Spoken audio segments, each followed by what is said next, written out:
It was very highly classified at the time, but now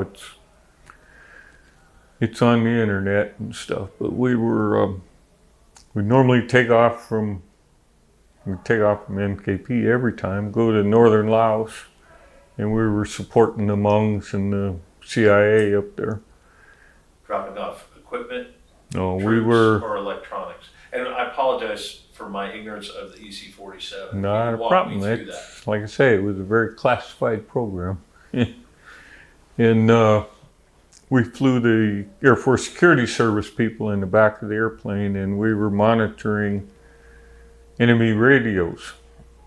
Most people don't understand. There were, depending on what time it was, 50, 60,000 North Vietnamese troops in Laos.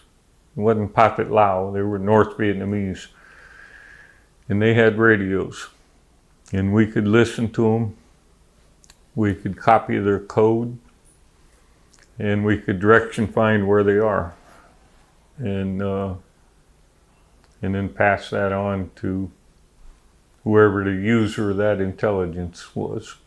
Now, did your information go down into Task Force Alpha for dissemination, or they were just doing the photo reconnaissance in that building in Task Force Alpha? I was wondering where the electronic information wound up. Do you know where that wound up? Did that go to Saigon, or where did your information wind up? I never knew up until about 2 years ago. I got frustrated, got to go to these reunions, and I've met several of the CIA people that were on the ground fighting with the Hmongs, and they didn't even know we were there. Really? And then I learned, this is a bit of a news flash, that Jim Clapper, the retired Director of National Intelligence, he was at NKP. He had a tour there. He was commander of the Security Service detachment when he was an Air Force captain. And our tours overlapped. Really? About 5 months. And I didn't know him at the time. We all wore sanitized uniforms. We didn't have rank or anything on it, so I didn't know if we had a captain in the back or not. And they briefed us, just kind of stay away from the spooks, you know. And so we didn't intermingle much. They were doing their job. My job was, I was just a bus driver to take them around. Listen to you. And keep them out of harm's way. There's a lot of air traffic up in northern Laos with American airplanes and Air America, Continental Air Services. Pretty bad weather half the time. And airstrikes. Raven forward air controllers be down low, calling in F-4s are starting around 15,000 feet, diving through our altitude, dropping the bombs, going back up through. What altitude did you fly at while you were there? Well, that was super classified at the time too, but it was always 10,000 feet. Now, why was 10,000 feet? Was that just out of 37 millimeter fire? Is that what the plan was? No, it was, we had no oxygen on the airplane, and above 10,000 you get goofy after either 5 or 7 hour mission. And they gave us, we were high enough to avoid most ground fire. And I always wondered if someday they'd carry a ZPU 23 millimeter, they can carry it up to the top of a mountain. There's a lot of big mountains in northern Laos. And there's one that's over 10,000 feet. I had heard that the karst can jut up for, you know, thousands and thousands of feet, and guys told me that they were really difficult to navigate in.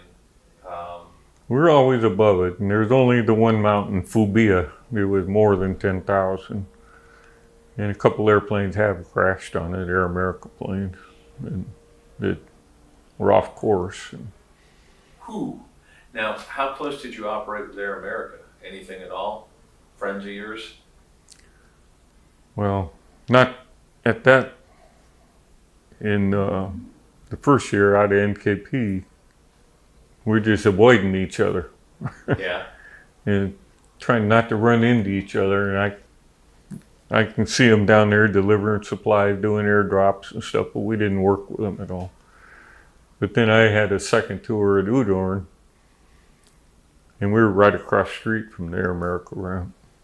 And so I observed them a lot. And then there were 3 C-47s parked in the back of their ramp that didn't belong to Air America. I still don't know who they belonged to, but they asked us to go fly them a few times, and so I flew some airplanes off their ramp and back. Very cool. Unmarked in civilian clothes,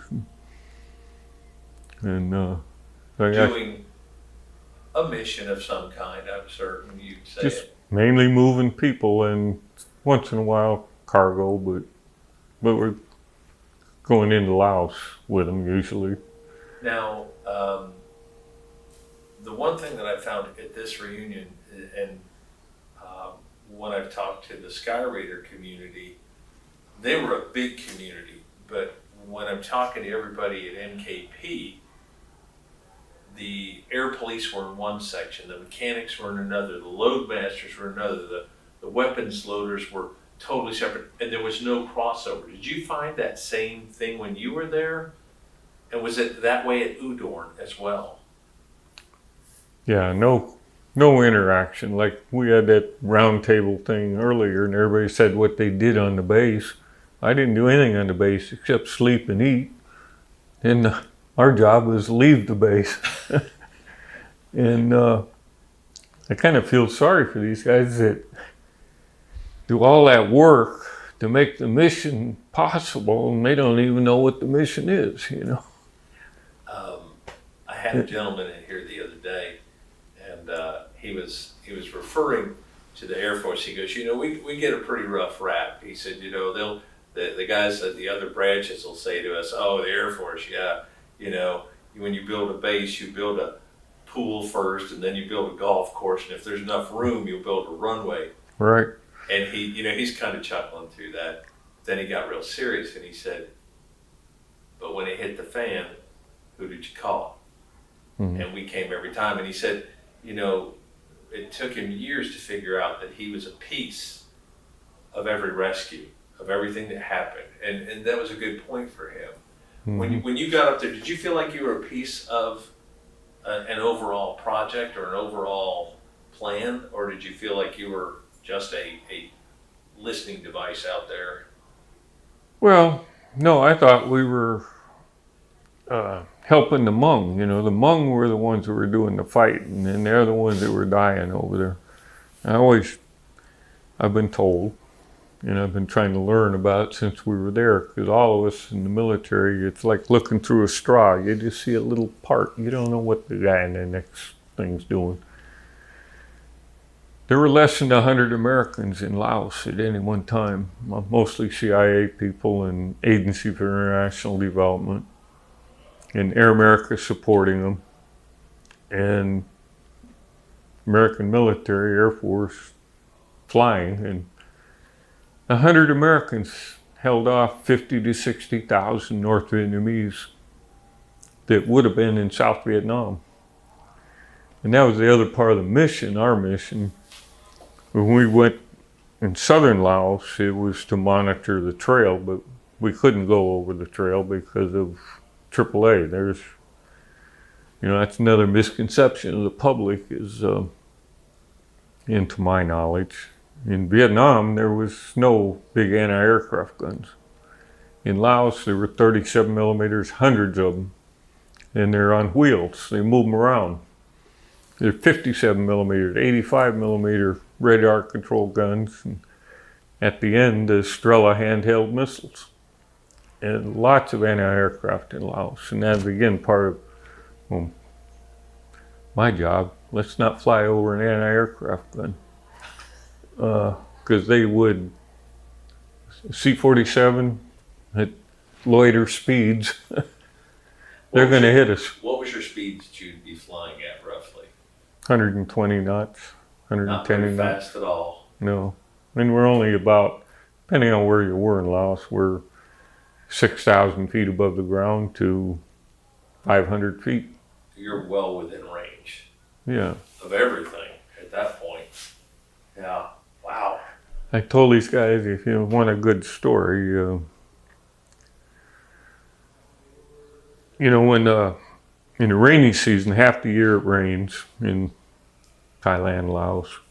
The rainy season, the bad guys run out of ammo, and the big guns stop shooting because they don't have ammo. It's too muddy. They can't get resupply. So the more into the rainy season, we could fly farther to the east towards North Vietnam, and we were in. So I was out there one day, way out to the east, probably 10 miles, 5 miles from North Vietnamese border, around Arrowhead Lake, and we call it 771 split highway that normally you couldn't fly there because of AAA. But now they had run out of ammo, so we're there all day long.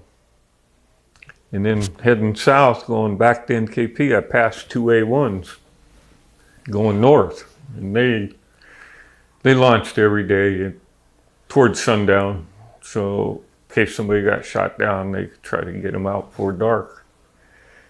And then a couple hours later, I'm at the officers club, and my friend, it was an A1 pilot, come walking in and just looked like he'd been in a bar fight, just sweating and dirty and messed up. And his other pilot was with him. I don't know who that was.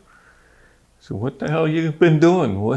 Where you been? He says, man, we were up at Arrowhead Lake and they just shot the crap out of us. It was terrible up there. And I was just there for 3.5 hours and they didn't shoot at me. So we didn't go back there again. Evidently somebody got a supply between you and them. They got supplied. And of course the other thing we had going for us, the big guns in Laos rarely fired during the day because you could see where they were. They fired at night. But so they didn't want to give away their position. So even though if we flew over one, they usually wouldn't shoot at you. And we had another thing going for us. They couldn't tell if we were a gunship or not. So they want to take a shot at us. Maybe we're a gunship and roll in and take care of them. So we didn't get shot